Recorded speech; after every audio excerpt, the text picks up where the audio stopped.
राजस्थान सरकार sub inspector भर्ती परीक्षा 2021 रद्द नहीं करेगी। सरकार ने आज राजस्थान हाईकोर्ट में जवाब पेश कर दिया है और इस मामले में जस्टिस समीर जैन की अदालत में सुनवाई हुई। हाईकोर्ट ने अब इस भर्ती में किसी भी ट्रेनिंग पोस्टिंग पर रोक लगा दी है। आगे की सुनवाई के लिए 10 फरवरी 2025 की डेट दी गई है। देखिए,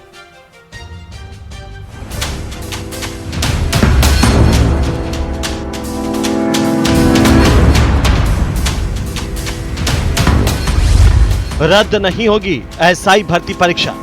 न्यायालय ने ये कह दिया कि अभी जो यथायथ स्थिति है वही बनी रहेगी, इसके आगे कोई भी बदलाव नहीं होगा। हाई कोर्ट में सरकार का जवाब। सरकार ने कहा था कि अभी चाहे एजी साहब की ओपिनियन हो, चाहे कमेटी की ओपिनियन हो, अभी हम लोग इस डिसीजन पे नहीं पहुंच पाए कि हमें ये पूरी तरीके से कैंसिल करना है या नहीं करना है। ट्रेनिंग पोस्टिंग पर रहेगी रोक। कोर्ट ने क्लैरिफाई कर दिया है कि जो भी ट्रेनिंग या फील्ड पोस्टिंग या फील्ड ट्रेनिंग चल रही है उस पर पूरी तरीके से रोक रहेगी। 10 फरवरी को होगी अगली सुनवाई। नेक्स्ट सुनवाई होगी वह 10 फरवरी को कोर्ट 2 बजे करेगा। राजस्थान सरकार सब इंस्पेक्टर भर्ती परीक्षा 2021 को रद्द नहीं किया जाएगा। जी हां, सरकार ने हाई कोर्ट में जवाब पेश कर दिया है। इस मामले में जस्टिस समीर जैन की अदालत में सुनवाई हुई। कोर्ट ने अब इस भर्ती में किसी भी ट्रेनिंग पोस्टिंग पर रोक लगा दी है। आगे की सुनवाई के लिए 10 फरवरी 2025 की डेट दी गई है। बेसिकली सरकार ने अपना जवाब पेश किया था। सरकार ने कहा था कि अभी चाहे एजी साहब की ओपिनियन हो, चाहे कमेटी की ओपिनियन हो, अभी हम लोग इस डिसीजन पे नहीं पहुंच पाए कि हमें ये पूरी तरीके से कैंसिल करना है या नहीं करना है। अभी हम इन प्रोसेस में हैं और इतनी जल्दबाजी में हम इसको कैंसिल नहीं कर सकते। जो पिछले ऑर्डर के संबंध में जो कोर्ट का एक गुस्सा था सरकार के ऊपर कि आप हमारे पुराने ऑर्डर जिसमें हमने स्टेटस को मेंटेन करने का कहा है उसका आप उसको ऑर्डर को फॉलो क्यों नहीं कर रहे हैं, तो उसमें कहा कि वो जो स्टेटस को का ऑर्डर था वो था रिक्रूटमेंट प्रोसेस को लेकर। रिक्रूटमेंट प्रोसेस ऑलरेडी कंप्लीट हो चुका है। अभी जो चल रहा है ट्रेनिंग चल रही है, तो ट्रेनिंग को लेकर कहीं भी स्टे नहीं था। बट उस ऑर्डर को फर्दर क्लैरिफाई करके न्यायालय ने ये कह दिया कि अभी जो यथायथ स्थिति है वही बनी रहेगी, इसके आगे कोई भी बदलाव नहीं होगा। कोर्ट ने सरकार से पूछा कि आप भर्ती को रद्द क्यों नहीं कर रहे हैं, आप निर्णय क्यों नहीं ले रहे हैं। पब्लिक से जुड़ा मामला है, इसमें इतना भ्रष्टाचार हुआ है, इस पर अब कोर्ट ही सुनवाई करेगा। सुनवाई के दौरान कोर्ट ने अतिरिक्त महाधिवक्ता को न्याय मित्र नियुक्त किया।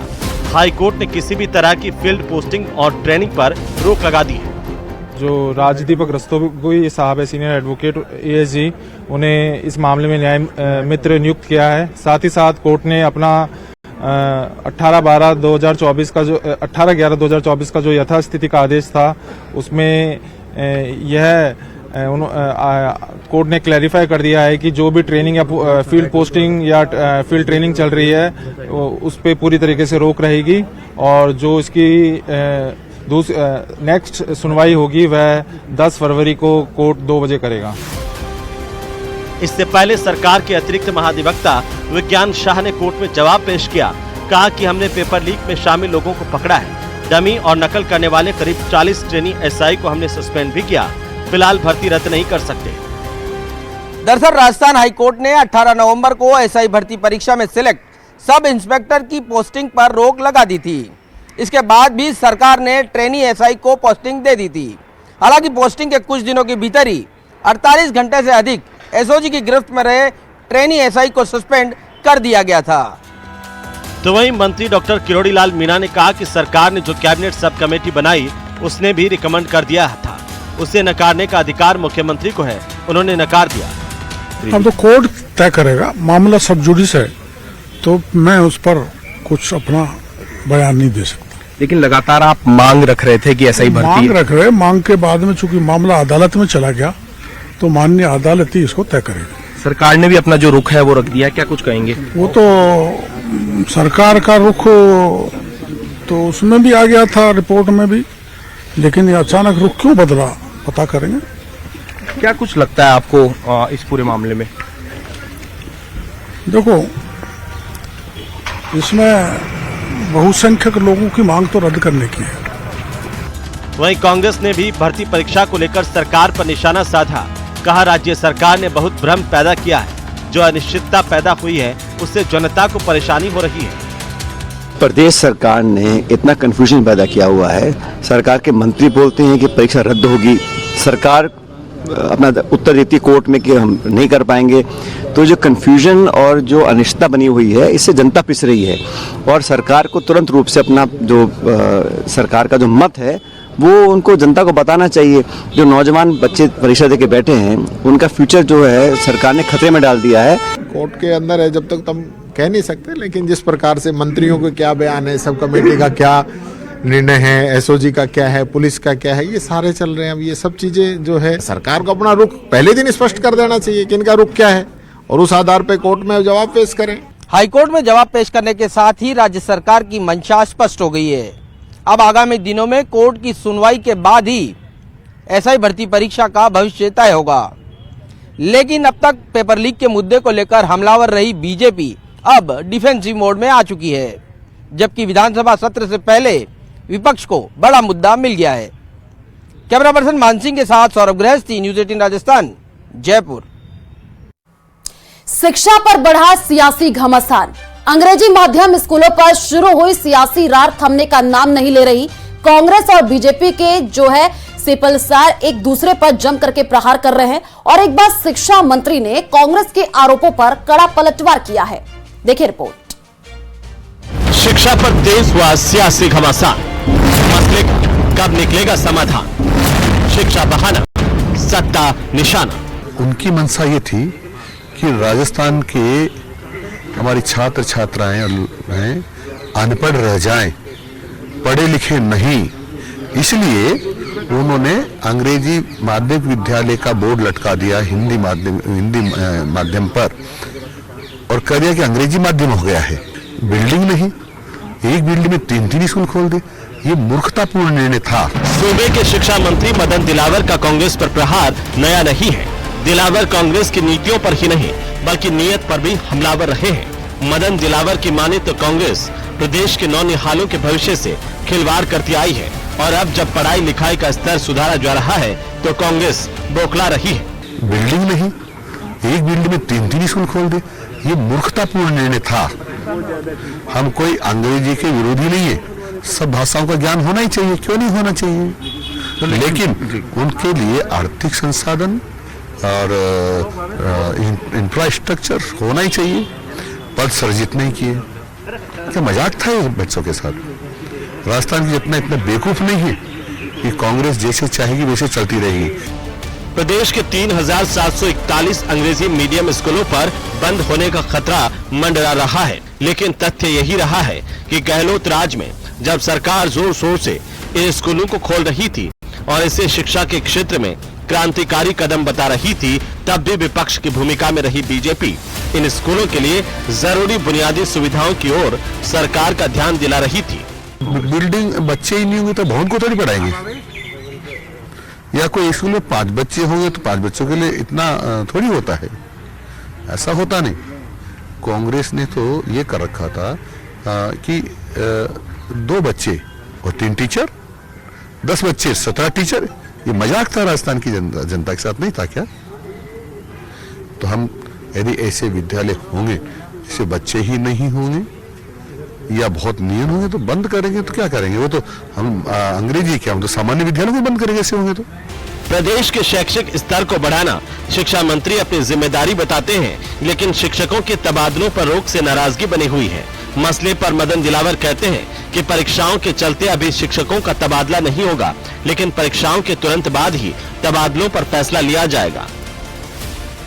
हम जो है रूल्स बने हैं उसके मुताबिक सबका काम करेंगे, परंतु हम जहां खाली जिले रह जाए, जिलों में कर्मचारी कम हो, वहां से हम कोशिश करेंगे कि कम से कम ट्रांसफर हो और इधर से जाने वालों की संख्या ज्यादा हो जाएगी उधर, तो वैसे भी ट्रांसफर कर सकते हैं। एक और जहां मदन दिलावर कांग्रेस पर शिक्षा के नाम पर अपनी सियासत चमकाने के आरोप लगा रहे हैं, तो वहीं दूसरी ओर पूर्व डिप्टी सीएम सचिन पायलट सरकार पर नौनिहालों के भविष्य के साथ खिलवाड़ के आरोप लगा रहे हैं। जो स्कूल हम खोल चुके हैं इंग्लिश मीडियम वाले, सरकार को चाहिए और स्कूल खोलना है। आप स्कूल्स की संख्या को कम करना चाहते हैं और अभी पता पड़ा कि 1000 स्कूल ऐसे जहाँ कोई एनरोलमेंट ही नहीं है, तो जो एजुकेशन पॉलिसी है उसमें जो विवाद हमेशा होते रहे हैं, इंग्लिश मीडियम स्कूल को जो बंद करना चाहते हैं, इसको लेकर सरकार को जवाब देना पड़ेगा। और अभी विधानसभा सत्र में इन सब महत्वपूर्ण मुद्दों पर हम सरकार को कटघरे में खड़ा करेंगे, जवाब मांगेंगे। जिन विषयों को सियासत से परे रखना चाहिए उनमें एक शिक्षा भी है, लेकिन अफसोस सत्ता की ख्वाहिश शिक्षा को भी सियासत का जरिया बना लेती है। इसीलिए इंग्लिश मीडियम स्कूलों पर वार पलटवार का दौर जारी है। Bureau report, news 18 Rajasthan. Rajasthan विधानसभा का बजट सत्र 31 जनवरी से शुरू होगा, जिसमें कई अहम मुद्दों पर चर्चा के साथ हंगामे के आसार हैं। सरकार बजट सत्र की तैयारी में लगी है, वहीं विपक्ष भी आक्रामक है। आपको बता दें कि 31 जनवरी को राज्यपाल के अभिभाषण से बजट सत्र की शुरुआत होगी और 6 फरवरी को बजट पेश हो सकता है। देखिए रिपोर्ट।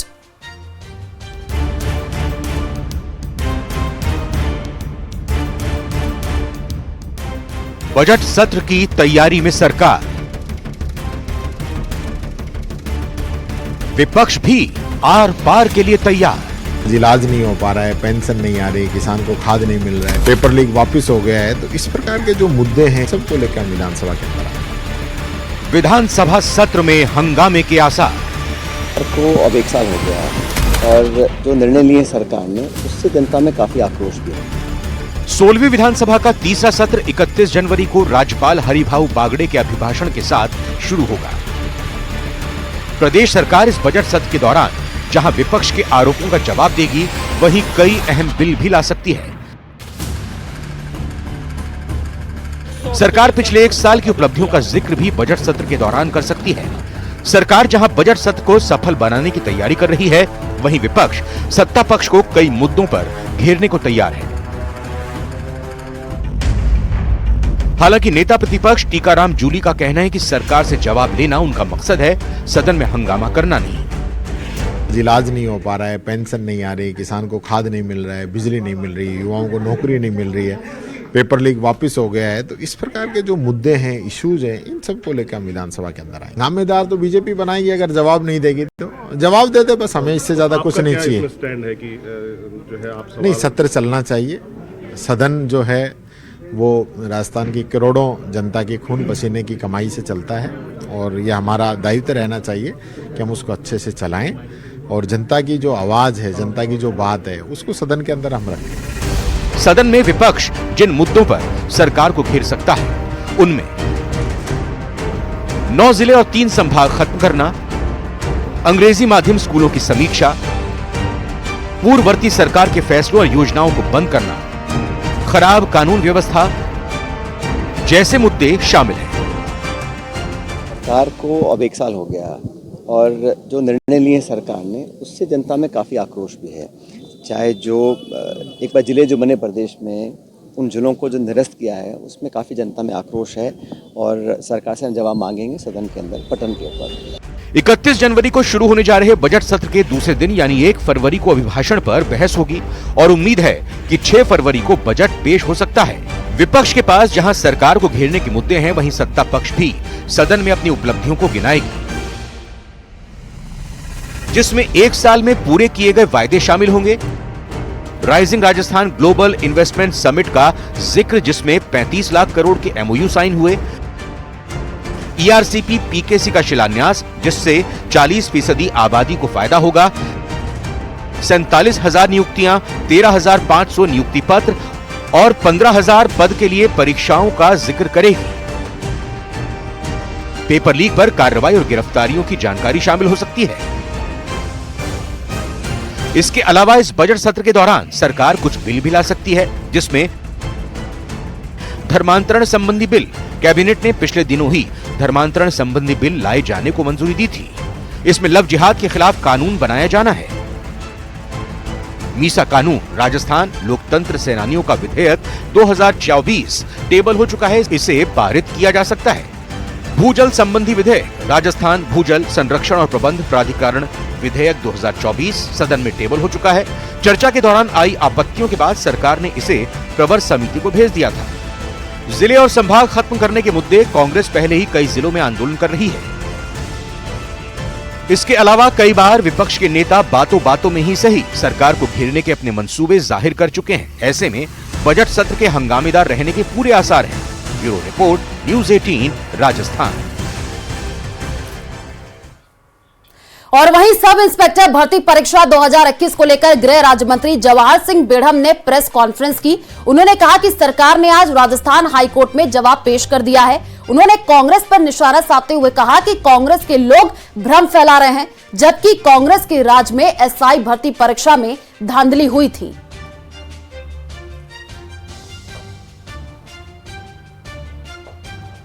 बार बार वो लोग कह रहे हैं कि एसआई भर्ती पर सरकार निर्णय नहीं कर रही। तो एक बात तो स्पष्ट है कि एसआई भर्ती उनके कार्यकाल में हुई थी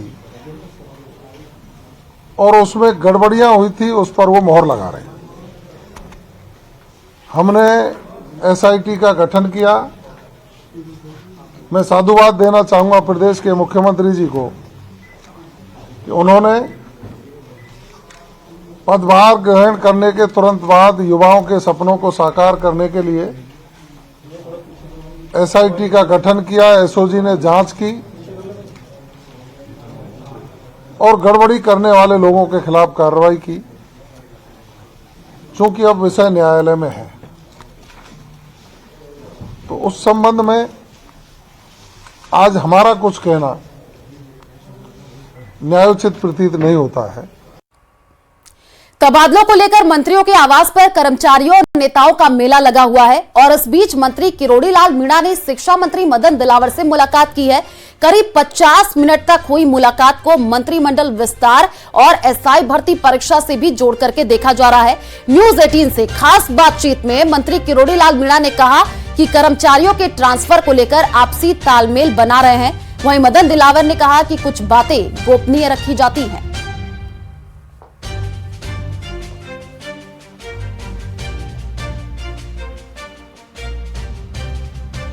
तो मंत्रिमंडल विस्तार एसआई भर्ती पर चर्चा हुई है। मंत्री किरोड़ी लाल मीणा और मदन दिलावर के बीच मुलाकात हुई है।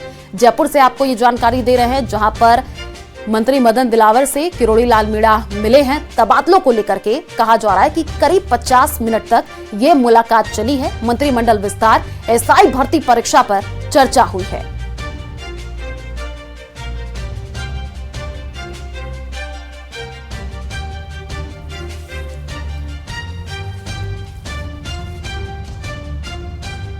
बीजेपी के पूर्व प्रदेशाध्यक्ष और दिल्ली चुनाव प्रभारी सतीश पुनिया ने दावा किया कि इस बार दिल्ली में बीजेपी जीत दर्ज करेगी।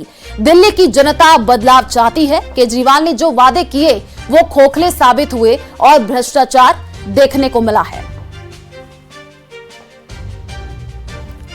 तो दिल्ली के साथ आपने न्याय नहीं किया, यानी आम आदमी पार्टी ने न्याय नहीं किया, ये कहा गया है। सतीश पुनिया की तरफ से बेहतर माहौल से बहुमत की सरकार बनाएंगे। दिल्ली चुनाव पर सतीश पुनिया का ये बयान सामने आया है। उन्होंने कहा कि दिल्ली विधानसभा चुनाव में कमल खिलेगा। इस बार भारतीय जनता पार्टी फतेह करेगी। तैयारी अच्छी है और बड़ी बात यह कि दिल्ली की जनता बदलाव चाहती है। प्रधानमंत्री जी की 2 रैलियां हुई और जो उत्साह दिल्ली की जनता ने दिखाया है, खास तौर पर 2-3 कारक हैं। केजरीवाल की सरकार के दौरान जिस तरीके का दावा किया गया, भ्रष्टाचार चरम सीमा पर था, अराजकता, प्रदूषण, कुल मिलाकर दिल्ली देश का दिल है, लेकिन दिल के साथ केजरीवाल की पार्टी ने न्याय नहीं किया। भारतीय जनता पार्टी पूरे तरीके संकल्पित है कि डबल इंजन की सरकार दिल्ली की हालात भी बदलेगी, दिल्ली में खुशहाली भी आएगी और दिल्ली को एक राजधानी के तौर पर जो सम्मान और गरिमा मिलनी चाहिए, भारतीय जनता पार्टी उसके लिए संकल्पित है। अलवर कोर्ट परिसर से एंटी करप्शन ब्यूरो ने एक राजस्व कर्मी को 1.5 लाख रुपए रिश्वत लेते रंगे हाथ गिरफ्तार किया है। गिरफ्तार कर्मी से आगे की पूछताछ की जा रही है। मिली जानकारी के अनुसार आपको बता दें कि अलवर राजस्व अपील अधिकारी के बाबू जितेंद्र मीणा को 1.5 लाख की रिश्वत के साथ एसीबी ने गिरफ्तार किया है। अलवर कोर्ट परिसर में स्थित रजब अपील अधिकारी के बाबू को कोर्ट गेट पर एसीबी ने घूस लेते हुए गिरफ्तार किया है। तो एसीबी का ये बड़ा एक्शन देखने को मिला है। कोर्ट परिसर में एसीबी की बड़ी कार्रवाई देखने को मिली है। आपको बता दें कि राजस्व कर्मी को एसीबी ने ट्रैप किया है। एसीबी ने 1.5 लाख घूस लेते गिरफ्तार किया है। नारायणपुर में मास्टरमाइंड इंग्लिश मीडियम के नाम से। तो मैंने स्कूल के लिए आज से 3 साल पहले ज़मीन ली थी, तो जिसका रजिस्ट्री करवाने के बाद में मैंने मेरा अलग से खाता खुलवाया था। तो खाता खुलवाने के बाद में उस पर RW पे स्टे चल रहा था। तो पहले भी इन्होंने जो स्टे है मतलब पक्ष और विपक्ष दोनों से मिलके ये अपनी रिश्वत लेता है। तो पहले भी इसने हमारे विपक्षी जो पार्टी थे उनसे मिलके और इसने अपनी जो भी रिश्वत थी वो ली, फिर हमारे से संपर्क किया। यही तुड़वाने वाला होता है, यही लगवाने होता है। तो मेरा SDM कोर्ट ने फाइनल डिसीजन दे दिया जो हमारे पक्ष में हो गया, जिसका तहसीलदार ने इजराए की पालना में अलग से खाता खोल दिया। कोई परेशानी नहीं है। चित्तौड़गढ़ एसीबी ने सहनवा सरपंच और सचिव को रिश्वत लेते हुए गिरफ्तार कर लिया है और दोनों ने 7,65,000 रुपए का बिल पास करने के बदले में यह रिश्वत मांगी थी। सरपंच को दोनों की तरफ से 70,000 रुपए लेते हुए सैटेलाइट हॉस्पिटल के बाहर से रंगे हाथों गिरफ्तार किया गया है, जबकि सचिव को पंचायत समिति के गेट के बाहर से गिरफ्तार किया गया। मामले में एसीबी सरपंच और सचिव से पूछताछ में जुटी हुई है। तो सरपंच और सचिव घूस लेते गिरफ्तार किए गए हैं। एसीबी का ये बड़ा एक्शन चित्तौड़गढ़ में देखने को मिला है। 70,000 लेते हुए दोनों को गिरफ्तार किया गया है।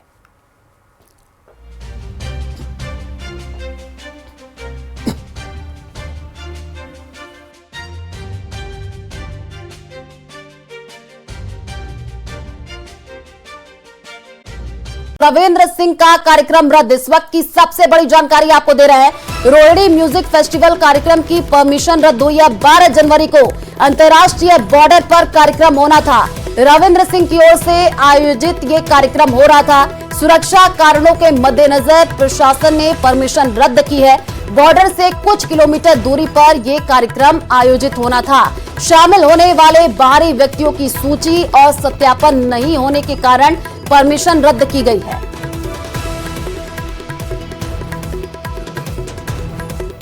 और जयपुर से बड़ी खबर सामने आ रही है। आपको बता दें कि राजस्थान रोडवेज और महाकुंभ से जुड़ी हुई बड़ी अपडेट मिल रही है। राजस्थान रोडवेज महाकुंभ के लिए बसें चलाएगी। 12 जनवरी से सिंधी कैंप से रोजाना 2 बसें रवाना होंगी। ब्लू लाइन 3x2 बस और एक नॉन AC स्लीपर बस चलेगी। आपको बता दें कि जयपुर प्रयागराज ब्लू लाइन बस रोजाना सुबह 5 बजे चलेंगी। सिंधी कैंप से चल करके रात 8 बजे प्रयागराज पहुंचेगी और प्रयागराज से सुबह 9 बजे चल करके रात 12 बजे जयपुर पहुंचेगी।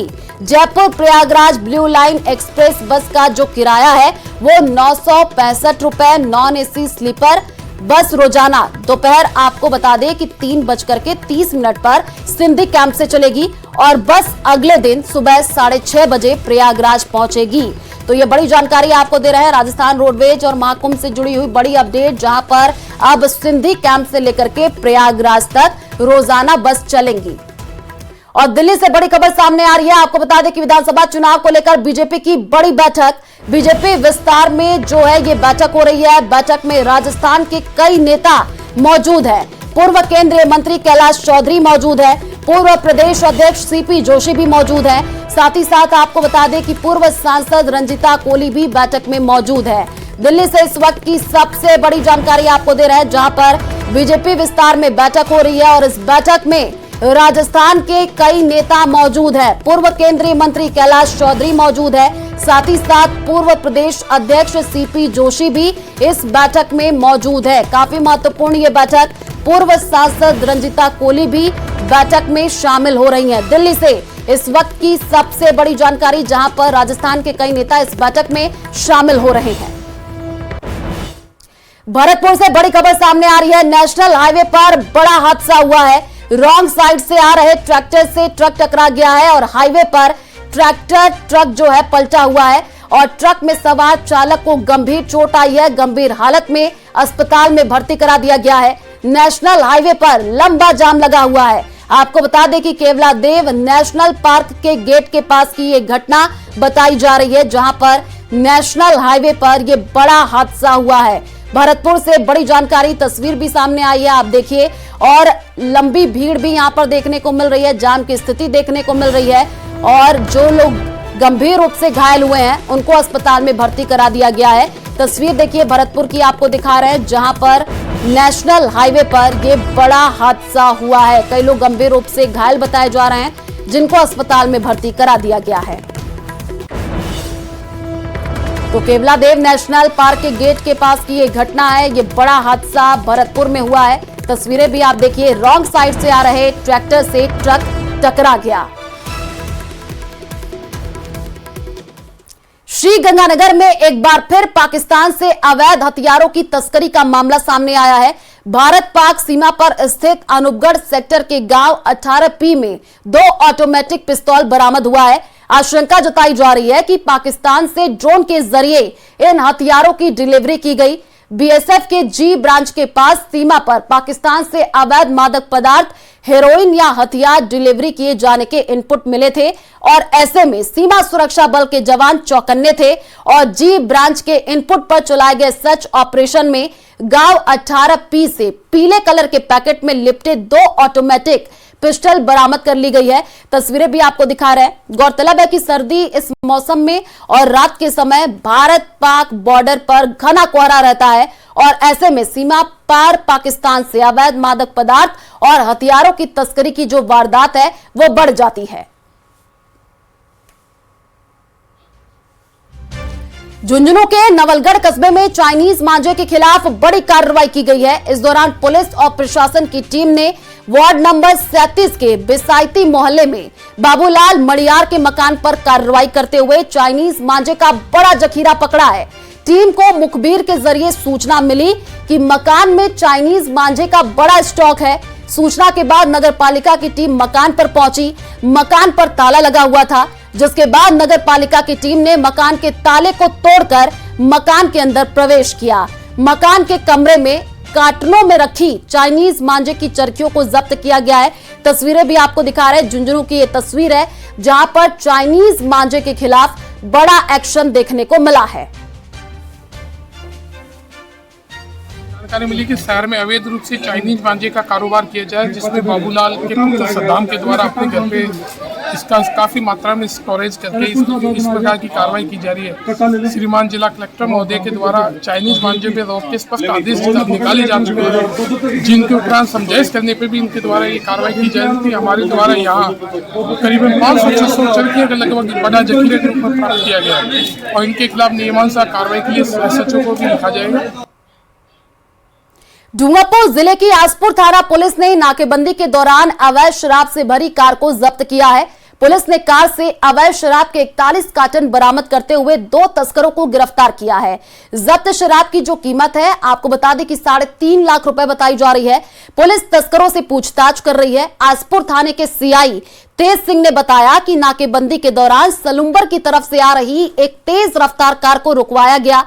पुलिस ने कार की तलाशी ली तो कार में पंजाब निर्मित शराब के कार्टन भरे हुए थे, जिस पर पुलिस ने कार को जब्त करते हुए कार से अवैध शराब के 41 कार्टन बरामद कर लिए हैं। फिलहाल पुलिस आरोपियों से शराब तस्करी को लेकर के पूछताछ कर रही है।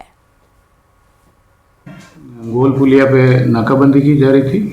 दौरान नाकाबंदी एक फॉर्च्यूनर गाड़ी काफ़ी तेज गति से आई, जिसको रुकवाया गया। चेक करने पर इसमें अवैध शराब की 41 पेटियां बरामद हुई है।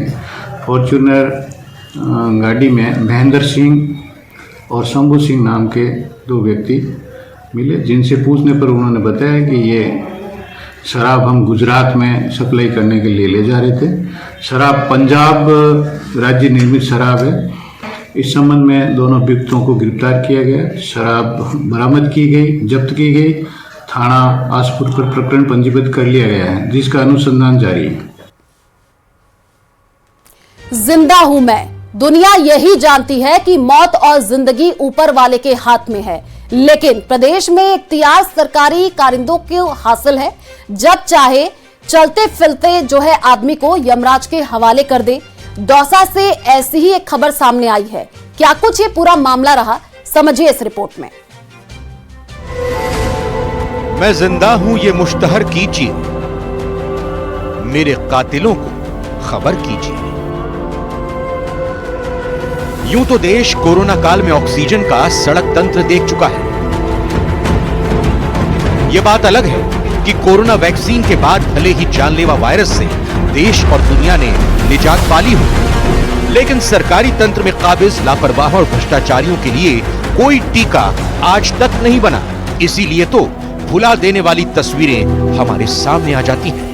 दौसा से बेहद ही हैरान कर देने वाला मामला सामने आया है। इस गाड़ी में एक सिलिकोसिस पीड़ित एक मरीज है जिसको कलेक्ट्रेट के बाहर लाया गया है और जो ये मरीज है इसको ऑक्सीजन सिलेंडर लगा कर लाया गया है। आप तस्वीरों में देख सकते हो कि किस तरह इतने जो मजबूर आदमी है, मजबूर व्यक्ति है, इसको यहाँ तक लाया गया है। बिल्कुल परेशानी के बीच लाया गया है। सरकार के रिकॉर्ड में जिस व्यक्ति को मृत दर्शाया जा चुका है वो खुद ऑक्सीजन सिलेंडर लेकर कलेक्ट्रेट पहुंचा। ये गुहार लगाते हुए सुना गया कि आइए देखिए, जिसे आप लोगों ने मुर्दा बता दिया है वो मैं ही हूं और अब तक जी रहा हूं। वैसे मैं कब तक आपकी उपेक्षा का दंश झेल सकूंगा ये बता नहीं सकता। परेशानी ऐसा पत्थर का काम करते थे और इसे श्वास की बीमारी है। हम पैसे लगाते लगाते परेशान हो चुके और इसके डॉक्यूमेंट जो भी कुछ भी हम कराते हैं वो डॉक्यूमेंट ऑनलाइन नहीं होता। ये इसको मेरा गोश्त कर रखा है। हमारे पास कोई पैसा लगाने को नहीं, हम बिल्कुल बर्बाद है। और अब जब तक इसके डॉक्यूमेंट नहीं बनेंगे पूरे, जब तक हम यहाँ से नहीं जाएंगे, हम तीनों प्राणी इसी जगह में मरेंगे। राम अवतार सैनी लंबे समय से सिलिकोसिस से पीड़ित हैं। उनकी सांसें अटक अटक कर चलती हैं, यानी उसे ऑक्सीजन सिलेंडर के जरिए ही जिंदा रखा जा रहा है। लेकिन सिलिकोसिस मरीजों को सरकार से जो मदद मिलती है वो मुर्दा घोषित किए जाने की वजह से राम अवतार को नहीं मिल पा रही है। गुरुवार को राम अवतार सैनी के बुजुर्ग माता पिता अपने बेटे को लेकर दौसा कलेक्टर से गुहार लगाने पहुंचे। अतिरिक्त जिला कलेक्टर मनमोहन मीणा मरीज से मिलने आए और जल्द ही समस्या के समाधान का भरोसा दिया। लेकिन सिलिकोसिस पीड़ित राम अवतार के पिता कहते हैं कि जब तक उनकी समस्या का समाधान नहीं होगा तब तक वो नहीं हटेंगे। जब तक इसके डॉक्यूमेंट नहीं बनेंगे पूरे, जब तक हम यहाँ से नहीं जाएंगे, हम तीनों प्राणी इसी जगह में मरेंगे। तो पहले आप अधिकारियों से नहीं मिलते थे? अधिकारी से मिलते हैं, वो कहते हैं फलानी जगह जाओ, डी की जगह जाओ, हमारे साथ सर जी हमारे पास पैसे नहीं है। हम कहाँ कहाँ घूमते डोले, हम जानते नहीं। कितने साल से परेशान हो रहे हैं? ये 17 साल से, 17-18 साल से। 17 साल से सिलिकोसिस से इसका सारे भी ऑनलाइन वो कराते हैं तो ऑनलाइन नहीं होता, मेरा गोश्त कर रखा है। अरे सर, कुछ समस्या लेकर आए तो ऑनलाइन प्रॉब्लम आ रही है, क्या समाधान कराओगे? क्या रखते हैं? कई बार चेक करते हैं, जरा आधार नंबर लेकर चेक करते हैं और कोई गलती है और जिसकी गलती से खिलाफ कार्रवाई होगी चेक करवाता हूँ। बिल्कुल कलेक्ट्रेट ये पहुंच गए हैं। अधिकारियों ने भरोसा दे रहे हैं कि पूरे मामले को चेक करवाया जा रहा है। जहां भी कोई परेशानी होगी उस परेशानी को दूर करने का प्रयास किया जाएगा। आशीष शर्मा, न्यूज 18 दौसा। टोंक से बड़ी खबर सामने आ रही है। बजरी के अवैध कारोबार पर कार्रवाई देखने को मिली है। कार्रवाई से बजरी माफियाओं में हड़कंप मचा हुआ है। शिकायत के बाद टोंक तहसील में ये कार्रवाई हुई है। इस वक्त की बड़ी जानकारी आपको दे रहे हैं। बजरी के अवैध स्टॉक जो है वो जब्त किए गए हैं। सरकारी जमीनों पर भारी मात्रा में बजरी का स्टॉक जब्त हुआ है। जगह जगह स्टॉक को अब जब्त किया जा रहा है। टोंक से ये बड़ी जानकारी दे रहे हैं, आपको तस्वीरें भी दिखा रहे हैं जहां पर ये बड़ी कार्रवाई देखने को मिली है। बजरी के अवैध कारोबार पर कार्रवाई हुई है और बजरी के अवैध स्टॉक जब्त किए जा रहे हैं। सरकारी जमीनों पर भारी मात्रा में बजरी का स्टॉक जब्त किया गया।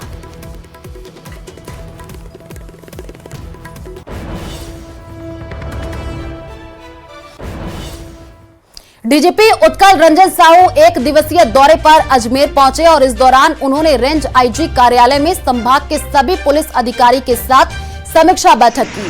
साथ ही कानून व्यवस्था को लेकर फीडबैक भी लिया। डीजीपी ने साइबर क्राइम रोकने के लिए जनता को सतर्क और सावधान रहने की सलाह भी दी। ख्वाजा मोइनुद्दीन चिश्ती के सालाना 813वें उर्स के मौके पर पाकिस्तान से आए जायरीन का दरगाह अंजुमन कमेटी की ओर से स्वागत किया गया। इस दौरान दस्तारबंदी करते हुए उन्हें तबरुक भेंट किया गया। पाकिस्तानी जायरीन ने ख्वाजा गरीब नवाज के दरबार में भारत और पाकिस्तान के रिश्ते मजबूत होने और दोनों देशों में अमन चैन भाईचारे की दुआएं की। पाकिस्तानी जायरीन ने इस बार वीजा संख्या कम होने पर चिंता व्यक्त की और इसे बढ़ाने की अपील भी की। वहीं दरगाह अंजुमन कमेटी के सचिव सरवर चिश्ती ने कहा कि पाकिस्तान स्थित गुरुद्वार में जाने वाले सिख श्रद्धालुओं को अधिक वीजा मिलना चाहिए। महफिल खाने में पाकिस्तानी जायरीन का स्वागत वेलकम हुआ। दोनों मुल्कों के लिए दुआ खैर की गई। और ये कहा गया है जब हिंदू और सिख भाई वहाँ जाएं तो उनका भी वेलकम हो, जो कि होता है। और यहाँ पे जब कम वीज़े दिए गए, कम से कम 500 वीज़े दिए जाएं, और उसके बाद उनके लीडर ने शुक्रिया अदा किया एडमिनिस्ट्रेशन का, खुदाम ख्वाजा अंजुमन का। और दूसरी चीज़ ये रही कि किबिया साहब ने दुआ की, हसन हाशमी साहब जो उस कन्वीनर है उन्होंने भी एड्रेस किया, मैंने भी एड्रेस किया। और कल से बीकानेर के रेतीले धोरों पर अंतर्राष्ट्रीय ऊंट उत्सव का आगाज होने जा रहा है। विरासत और लोक संस्कृति के रंगों में सराबोर इस उत्सव में ऊंटों के करतब के साथ लोक संगीत की झलक देखने को मिलेगी। साथ ही मिस्टर बीकानेर, मिस मारवाड़ जैसी कई आयोजन भी होंगे। आपको बता दें कि पिछले 32 साल से आयोजित इस उत्सव को देखने के लिए देशी विदेशी सैलानियों में गजब का उत्साह रहता है और इस बार कार्यक्रमों में कुछ तब्दीली की गई है ताकि सैलानियों को कुछ नयापन और अलग नजर आए। पर्यटन विभाग और जिला प्रशासन अंतर्राष्ट्रीय ऊंट उत्सव को कामयाब बनाने की तैयारी में जुटा हुआ है।